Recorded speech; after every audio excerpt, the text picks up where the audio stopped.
Hello folks, welcome to Spencer's Bookshelf. I'm excited you're joining me today for my 7th episode of Spencer's Bookshelf, where I review books, I get you reading, and we have a good time. So before I start going ahead with my newest book, please hit like or subscribe, or both. I prefer both.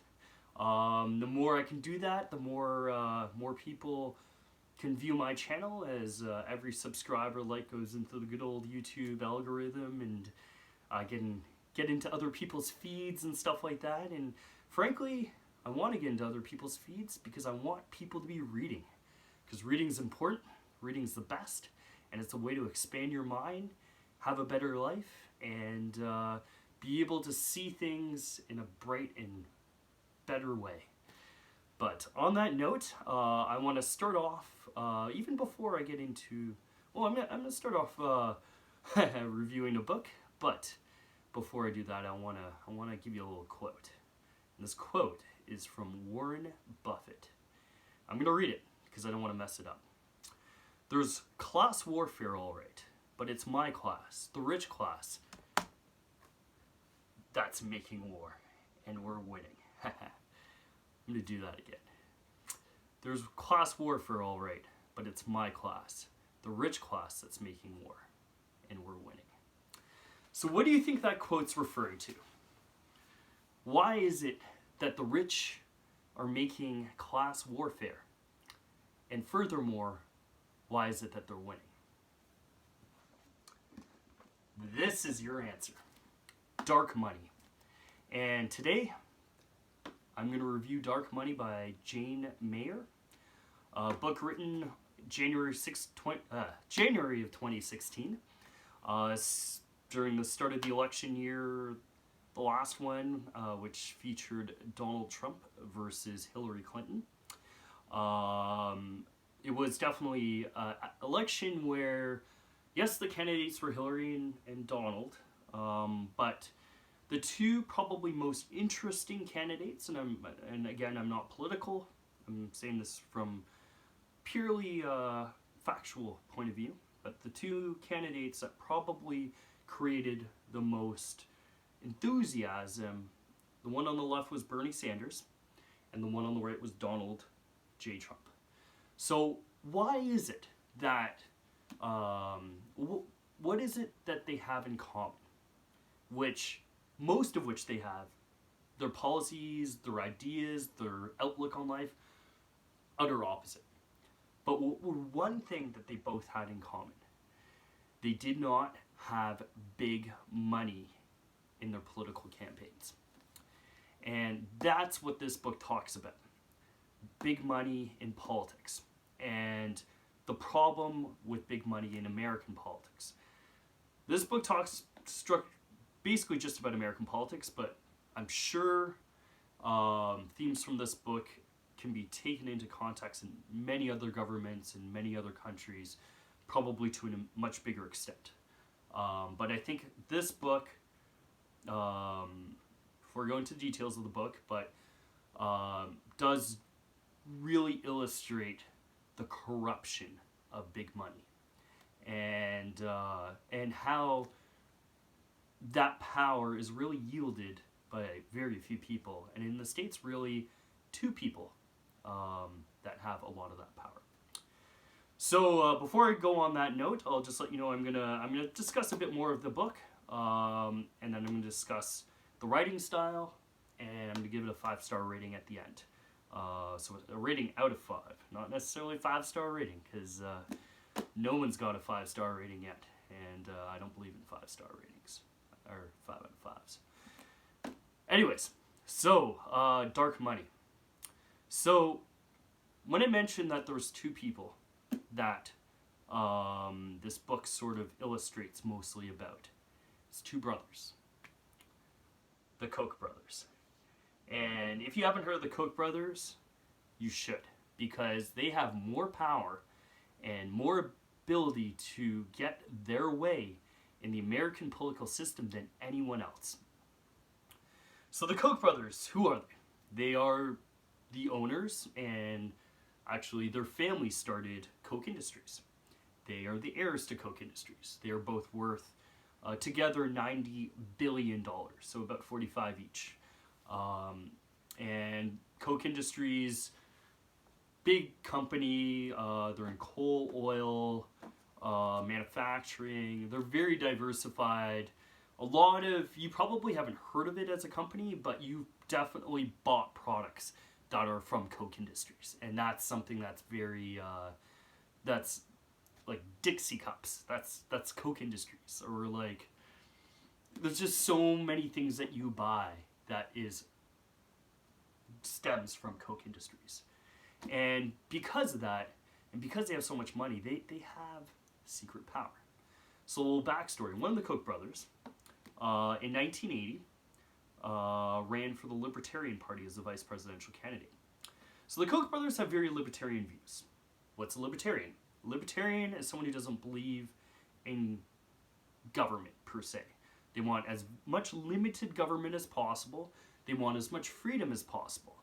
They actually tend to be socially progressive. They'll be generally pro same-sex rights or pro individual rights, but they also don't believe in social programs. They don't believe in environmentalism.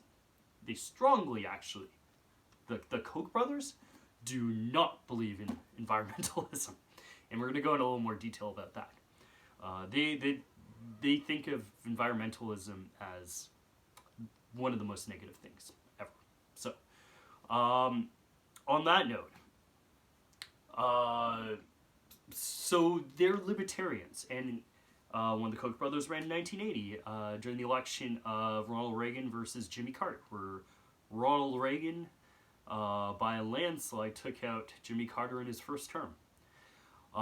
So because they lost, and the Koch brother, as part of the Libertarian Party, got about 1.5%. So in their heads, they're like, okay, we can't run. We have to be part of one of the establishment parties if we want to be president. What do we do to get our libertarian, anti-environmental, pro-individualistic, anti-tax, anti-government, freedom policies passed? Well, when you're worth $90 billion, you got it. So what they did is they lobbied and started getting things set up where they could start things called super PACs. So super PACs are essentially, in layman's terms, organizations that are not tied to a political party, but can raise unlimited amounts of money and donate to different political candidates that have their way of thinking. There's very little regulation, very little there's nothing stopping you from giving a candidate that you think has that libertarian view that they can win, because money is really the way in which a candidate wins. Without proper limits for financing an election, without those proper limits, you cannot have a free and fair democratic system. Because that candidate who has triple, quadruple, 5 times, 6 times the amount of money as the other candidate will always win. Or 99% of the time win. So, what did 156 Republican House of Representatives do in 2011? They signed a pledge. What was that pledge? To deny any level of environmental legislation or any climate change legislation that passes through Congress under any circumstances. Why do you think they signed that? Especially since environmentalism is actually, through polling and data polling, even in the US and even in red states, environmentalism and environmental protection and climate change is one of the most important policies. Why is it that the 156 Republican congresspeople signed that pledge? dark money. It's because the Koch brothers would then fund their campaigns to an insane tune that there was no chance that a Democrat could win. So what does that say to you? Do you call that democracy? Or do you call that dictatorship? Maybe not dictatorship, but it is oligarchy. And that's what this book talks about. And when you have oligarchy, it means that what the founders, the American founders of the Constitution were trying to do, and what they set out to do, is now being eroded. And it's not just being eroded, it's been eroded for years. Essentially, after that 1980 election that the Koch brothers lost, that's when dark money started to really take its shape in politics. So Jane Meyer, she basically talks mostly about the Koch brothers. There are some others too, like the DeVoses. Do you know Betsy DeVos? I don't know if I'm pronouncing that right, but I don't care. She's the education secretary in the U.S. Gotta say, when you have a lot of money, you can become the education secretary in the U.S., especially if you want vouchers in your schools, or school vouchers, which is her biggest thing, which is not it's not a good policy. I'm not going to go into details on that, but that's essentially that. So what this book does is it goes into depth about the timeline to which dark money has entered politics, the effects mostly of the Koch brothers, the stranglehold they have on the Republican Party to become a very libertarian ideologue party, and kind of the backlash of 2016 where Bernie and Donald, who are very extremes on both ends of the spectrum, were able to sort of become popular despite the dark money. I would say that it's more, I would say, on the Bernie side that this sort of the dark money was really not used. Donald Trump more advertised that dark money wasn't being used and he was being self-funded. I don't know if I fully believe that. There's not much to believe on a lot of fronts when it comes to Donald Trump. So, but the advent of Bernie Sanders and his rise is a lot to do with the advent of Citizens United. And as he says in all his speeches, do you want a government run by oligarchs, or do you want democracy? And that's what this book talks about. So, in terms of the writing of this book, not gonna lie, the first part of it was boring. It talked a lot about the Koch brothers. I knew they were a very important aspect, but I didn't really need to know their life story, which the first tranche of the book talks about. Other than that, though, it was really well read. As I got further into it, I thoroughly enjoyed it. How do I read this book? Because of the content and the timeliness of it, and I think it's very important for people to read and understand money in politics, whether you're American or not. If you're Canadian or you're from the UK, or I think we sometimes have some Colombian viewers. If you look at all of our politics and all our democracies, money's kind of got a big shot in it, and that's a sad thing. So personally, I think this book, I'm gonna give it a 4.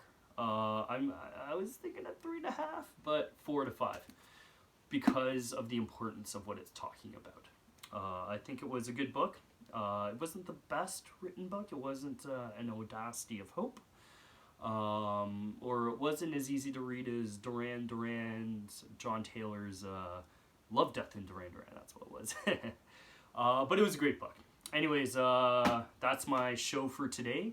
I have a few books on the go. Maybe I'll give you a little sneak preview. It's a little Noam Chomsky. I also have a few other ones. And that's it.